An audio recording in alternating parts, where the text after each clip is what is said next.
بسم اللہ الرحمن الرحیم الحمدللہ رب العالمین والصلاة والسلام علی اشرف الانبیاء والمرسلین اما بعد فاستعیذ باللہ من الشیطان الرجیم بسم اللہ الرحمن الرحیم السلام علیکم ورحمۃ اللہ وبرکاتہ۔ عزیز طلبہ کرام، امید کرتا ہوں احباب خیر سے ہوں گے۔ انشاءاللہ آج ہم تفسیر جلالین کے درس نمبر 270 میں سپارہ نمبر 19 سے سورہ شعراء کی منتخب کردہ آیات 100 سے لے کر 104 تک پڑھنے کی سعادت حاصل کریں گے، جن میں کلام باری تعالی و کلام مفسر کا ترجمہ ہوگا۔ کلام مفسر کی تشریح و توضیح کرنے کی سعادت حاصل کریں گے اور ساتھ ساتھ ترکیبی و تفسیری اغراض و فوائد کو ذکر کرنے کی کوشش کریں گے۔ تو آئیے طلبہ کرام بلا تاخیر بڑھتے ہیں اپنے آج کے درس کی طرف۔ بسم اللہ الرحمن الرحیم۔ رب تعالی نے ارشاد فرمایا فَمَا لَنَا مِن شَافِعِينَ۔ یہاں سے مشرکین بروز قیامت اپنی گفتگو کر رہے ہیں جب انہیں اوندے منہ جہنم میں ڈال دیا جائے گا، تو وہ کہہ رہے ہیں اب ہمارا کوئی سفارشی بھی نہیں، کما للمؤمنین من الملائکۃ والنبیین والمؤمنین، جس طرح مومنین کے لیے ملائکہ اور انبیاء اور مومنین سفارشی ہیں، ولا صدیق حمیم، اور کوئی سچا غمخوار دوست بھی نہیں ہے جس کو ہماری حالت غمگین کر دے۔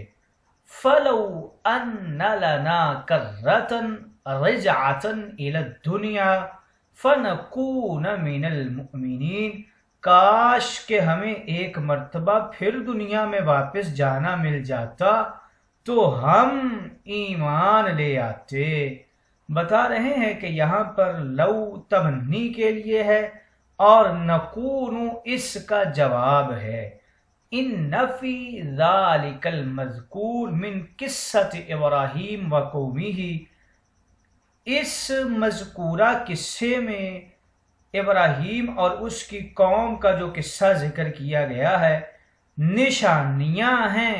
وَمَا كَانَ أَكْثَرُهُم مُؤْمِنِينَ، اور ان میں سے اکثر لوگ ایمان والے نہیں ہیں۔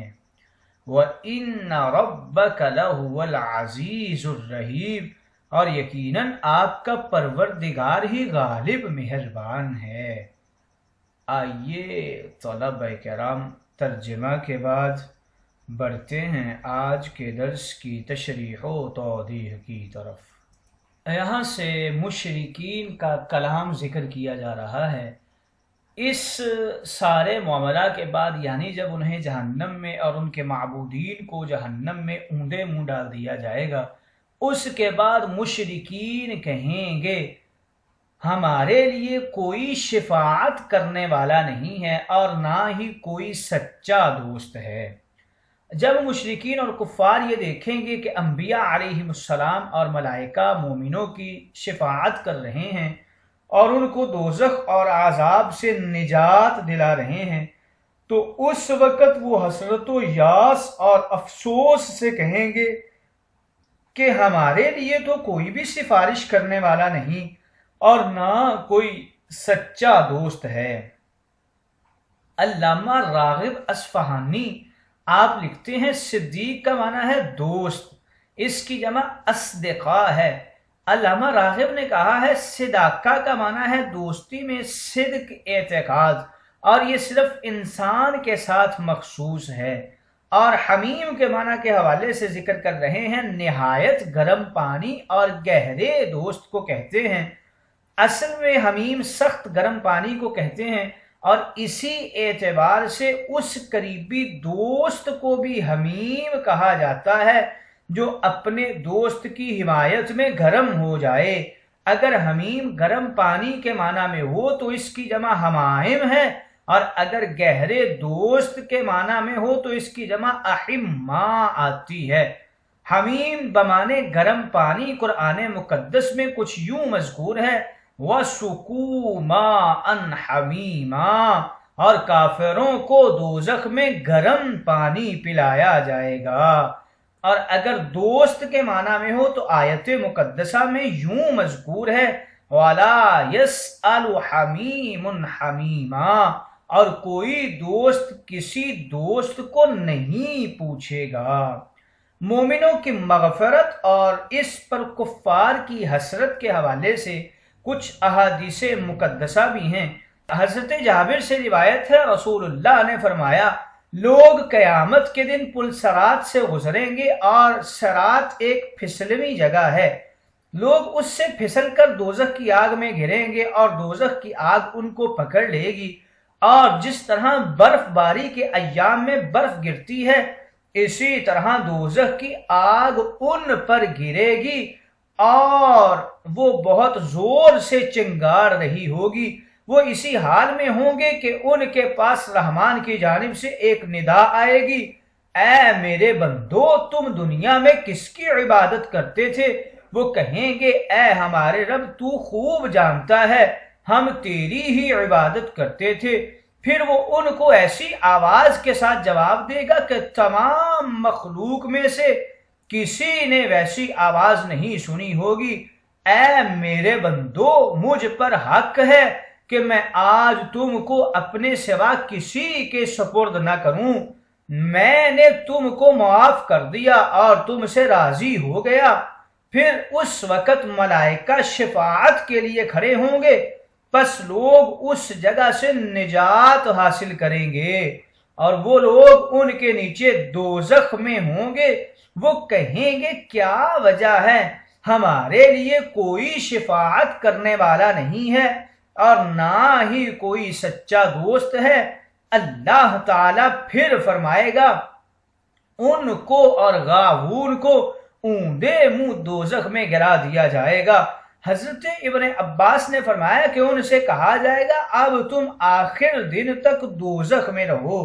حضرت عبداللہ بن عمر سے روایت ہے، رسول اللہ نے فرمایا، بے شک میری امت کو قیامت کے دن جمع کیا جائے گا، جب وہ عرض محشر میں کھڑے ہوں گے تو اللہ کی طرف سے ایک منادی آئے گا اور ندا دے گا، جن لوگوں نے ناحق خون بہایا وہ الگ کھڑے ہو جائیں۔ وہ دوسروں سے الگ ہو کر کھڑے ہو جائیں گے، ان کے پاس خون بہ رہا ہوگا، ان کو بلانے والا ان سے کہے گا، اس خون کو ان کے جسموں میں لوٹاؤ۔ پھر ان سے کہے گا، دوزخ کی طرف اکٹھے ہو جاؤ۔ پھر جس وقت ان کو دوزخ کی طرف گھسیٹ کر لایا جائے گا، ایک منادی ندا کرے گا، یہ لوگ لا الہ الا اللہ پڑھتے تھے۔ پھر ان کو ایک جگہ کھڑا کر دیا جائے گا جہاں وہ دوزخ کی تپش محسوس کریں گے، حتیٰ کہ سیدنا محمد صلی اللہ علیہ وسلم کی امت کے حساب سے فراغت ہو جائے گی۔ پھر ان کو اوندے منہ دوزخ میں گرا دیا جائے گا، ان کو، ان کے متبوعین کو اور ابلیس کو اور اس کے سارے لشکر کو۔ امام ابو شیخ نے حضرت ابو امامہ رضی اللہ تعالی عنہ سے روایت کیا ہے کہ حضرت عائشہ رضی اللہ تعالی عنہا نے عرض کیا، یا رسول اللہ، آیا کوئی ایسا دن ہوگا جس میں ہمیں اللہ تعالیٰ سے کوئی مستغنی نہیں کر سکے گا؟ نبی کریم نے فرمایا، ہاں، 3 مقامات پر، میزان کے پاس، نور اور ظلمت کے پاس، اور پل صراط کے پاس۔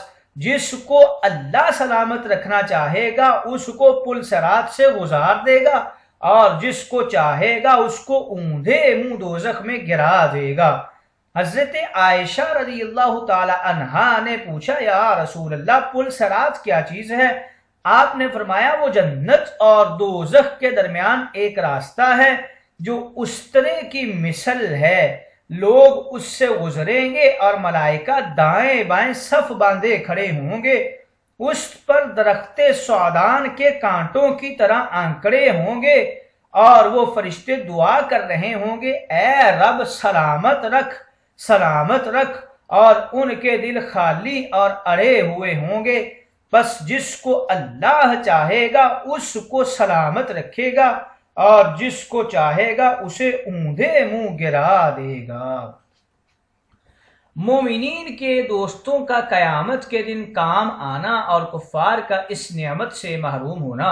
حضرت جابر بن عبداللہ رضی اللہ تعالی عنہما فرماتے ہیں رسول اللہ نے فرمایا ایک آدمی جنت میں یہ کہے گا کہ میرا فلاں دوست کہاں ہے، اس کا وہ دوست دوزخ میں ہوگا۔ اللہ رب العزت فرمائے گا کہ اس کے دوست کو جنت میں بھیج دو۔ پھر جو لوگ دوزخ میں باقی ہوں گے وہ کہیں گے ہمیں کیا ہوا کہ ہمارے لیے شفاعت کرنے والا ہی کوئی نہیں اور نہ کوئی سچا دوست ہے۔ علامہ اسماعیل حقی لکھتے ہیں کہ بعض روایات میں ہے قیامت کے دن ایک بندے کا حساب لیا جائے گا، اس کی نیکیاں اور برائیاں بالکل برابر ہوں گی، اور اس کو صرف ایک نیکی کی ضرورت ہوگی جس سے وہ اپنے قرض خواہوں کو راضی کر دے۔ اس سے اللہ فرمائے گا اے میرے بندے تیری صرف ایک نیکی رہ گئی ہے، اگر وہ ہوتی تو میں تجھے جنت میں داخل کر دیتا۔ تم دیکھو اور لوگوں میں تلاش کرو، شاید کوئی شخص تم کو ایک نیکی دے دے۔ وہ آ کر میدان محشر کی صفوں میں تلاش کرے گا، اپنے باپ، اپنی ماں اور اپنے دوستوں میں سے ہر ایک سے کہے گا، ان میں سے کوئی بھی اس کو ایک نیکی نہیں دے گا، اور ان میں سے ہر ایک یہ کہے گا آج ہم خود نیکیوں میں سے کسی ایک نیکی تک کے محتاج ہیں۔ بس پھر رب تعالیٰ فرمائے گا اے میرے بندے کیا تیرا کوئی وفادار دوست نہیں ہے؟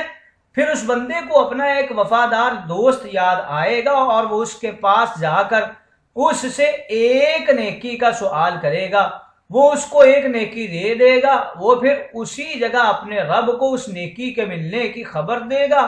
اللہ رب العزت فرمائے گا میں نے اس نیکی کو قبول کر لیا اور اس کے حق سے کسی چیز کی کمی نہیں کی، میں نے اس کو بھی بخش دیا اور تمہیں بھی بخش دیا۔ اس حدیث مبارکہ میں یہ اشارہ ہے کہ اللہ کے نزدیک دوستی کا بہت بڑا اعتبار ہے۔ اس کے بعد اللہ تعالیٰ نے فرمایا پھر مشرکین کہیں گے فَلَوْ أَنَّ لَنَا كَرَّةً فَنَكُونَ مِنَ الْمُؤْمِنِينَ، کاش ہمیں دنیا میں دوبارہ لوٹنا ہوتا تو ہم پکے مومن بن جاتے۔ ان کا یہ کلام افسوس اور حسرت کے اظہار کے لیے ہے، اور اگر ان کو دنیا میں لوٹا دیا جاتا تو وہ ضرور دوبارہ ان کاموں کو کرتے جن سے انہیں منع کیا گیا تھا، کیونکہ جو بندہ ایمان پر کفر کو اختیار کرے اور اللہ اس میں گمراہی کو پیدا کر دے اس کو پھر کوئی ہدایت نہیں دے سکتا، خواہ ان کو دنیا میں بار بار لوٹایا جائے۔ کیا دنیا میں ایسا نہیں ہوتا کہ ایک شخص کے گناہوں کی شامت اعمال سے اس پر کوئی مصیبت آ جاتی ہے، وہ گڑ گڑا کر اللہ سے دعا کرتا ہے کہ اس بار اس کو معاف کر دے، وہ دوبارہ ایسے برے کام نہیں کرے گا۔ اللہ تعالیٰ اس کو معاف کر دیتا ہے، اور جب وہ مصیبت دور ہو جاتی ہے تو وہ اس گرفت کو بھول جاتا ہے، پھر سے حسب سابق برائیوں میں مشغول ہو جاتا ہے۔ سو جس طرح نہ شکر انسان اور کفار مصائب میں گر جانے کے بعد اللہ کی طرف رجوع کرتے ہیں، اور مصائب سے دور ہو جانے کے بعد پھر اس سے منحرف ہو جاتے ہیں اور اپنی روش پر لوٹ جاتے ہیں، اسی طرح کفار قیامت کے دن دوزخ کا عذاب دیکھ کر یہ کہیں گے کہ اگر ہمیں پھر سے ایک بار دنیا میں لوٹا دیا جائے تو ہم کبھی شرک نہیں کریں گے، لیکن اللہ کو خوب علم ہے اگر ان کو دوبارہ بھی دنیا میں بھیجا جائے تو پھر بھی یہ اسی طرح شرک کریں گے اور قیامت کے عذاب کو بھول جائیں گے۔ بتا رہے ہیں کہ یہاں پر لو یہ تمنی کے لیے ہے اور نکونو اس کا جواب واقع ہو رہا ہے۔ ان فی ذالک المذکور من قصۃ ابراہیم وقومہ لآیۃ وما کان اکثرهم مؤمنین، اللہ تعالیٰ نے ارشاد فرمایا بے شک اس میں ضرور نشانی ہے اور ان میں سے اکثر ایمان والے نہیں ہیں۔ یعنی یہ جو حضرت ابراہیم اور ان کی قوم کا قصہ ذکر کیا گیا، اس میں ان لوگوں کو فکر اور غور کرنا چاہیے اور عبرت حاصل کرنی چاہیے جو غیر اللہ کی عبادت کرتے ہیں، تاکہ وہ جان لیں جن کی وہ عبادت کرتے ہیں وہ آخرت میں ان کے کسی کام نہیں آ سکیں گے، ان کو کسی ضرر سے نہیں بچا سکیں گے اور ان کو کوئی فائدہ نہیں پہنچا سکیں گے۔ اور حضرت ابراہیم کی قوم کے اکثر لوگ ایمان لانے والے نہیں تھے، جس طرح ابتداءً اہل مکہ میں سے اکثر لوگ ایمان نہیں لائے تھے۔ روایت ہے کہ اہل بابل میں سے حضرت ابراہیم پر صرف حضرت لوط اور نمرود کی بیٹی ایمان لائی تھی۔ اس کے بعد اللہ تعالیٰ نے فرمایا وَإِنَّ رَبَّكَ لَهُوَ الْعَزِيزُ الرَّحِيمُ، بے شک آپ کا رب ہی ضرور بہت غالب بے حد رحم فرمانے والا ہے۔